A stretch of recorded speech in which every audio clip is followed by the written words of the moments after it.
السلام عليكم ورحمة الله وبركاته. ازيكم يا شباب، اخباركم ايه؟ يا رب تكونوا بخير. زي ما قريت كده من عنوان الفيديو هتكلم عن الصحة في السعودية. بس قبل ما اتكلم عن موضوع الفيديو اتمنى لو اول مرة تشوفني تضغط على زر اشتراك، ولو بتتابعني يا ريت تضغط على زر اللايك. مش هقول لك السعودية بقت في مصف الدول المتقدمة في المجال الطبي، ولا انها بقت من افضل الدول في القطاع الصحي، ولا ان ميزانية السعودية في المجال الطبي بتعادل ميزانية دول وصلت 67 مليار ريال.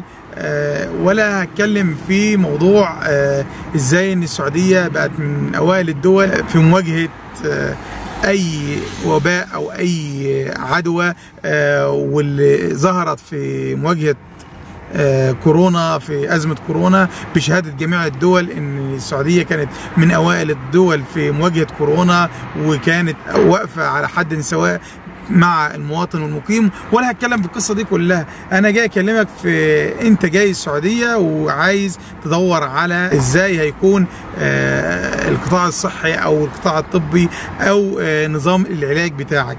بدايه كده لازم تعرف ان اي حد بيجي السعوديه مقيم بيكون التامين الطبي بتاعه يكون اجباري او الزامي، يعني ما تقدرش تطلع اقامه الا ما يكون عندك تامين طبي. طيب ايه الفرق بقى؟ الفرق ان انت لما تيجي تعمل تامين طبي يكون شركه التامين اللي انت هتامن عليها هي دي اللي بتفرق. اولا شركه التامين واللي انت هتامن عليها والمزايا اللي انت بتاخدها كفئة أولى، لأن التأمين الطبي بيفرق من فئة A وفئة B وفئة C، وكل فئة لها مميزات ولها عيوب، لأن بتختلف من فئة لفئة ودرجة التأمين الطبي. طيب أنت عايز تأمن على أولادك، أنت هتيجي إقامة بيكون معاك تأمين طبي. أي حد بيجي مقيم بيطلع التأمين الطبي بتاعه. بعض الشركات بتعمل تأمين طبي للأشخاص كشخص واحد، يعمل له تأمين له لحاله، وحسب العقد بتاعك في تأمين للأسرة، انت كمقيم بتأمن عليك وعلى الأسرة بتاعتك كاملة.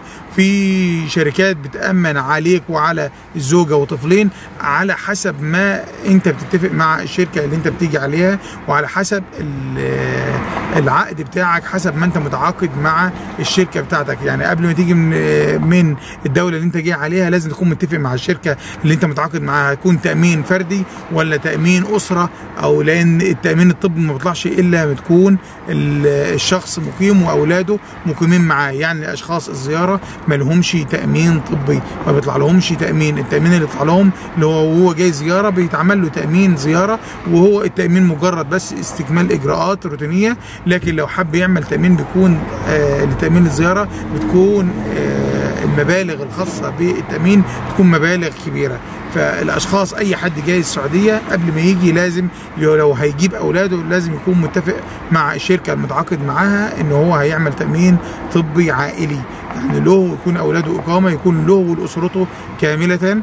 لو أول مرة تشوفني ما تنساش تضغط على زر الاشتراك، ولو بتتابعني اضغط على زر اللايك قبل ما تخرج من الفيديو. أشوفكم على خير إن شاء الله. السلام عليكم.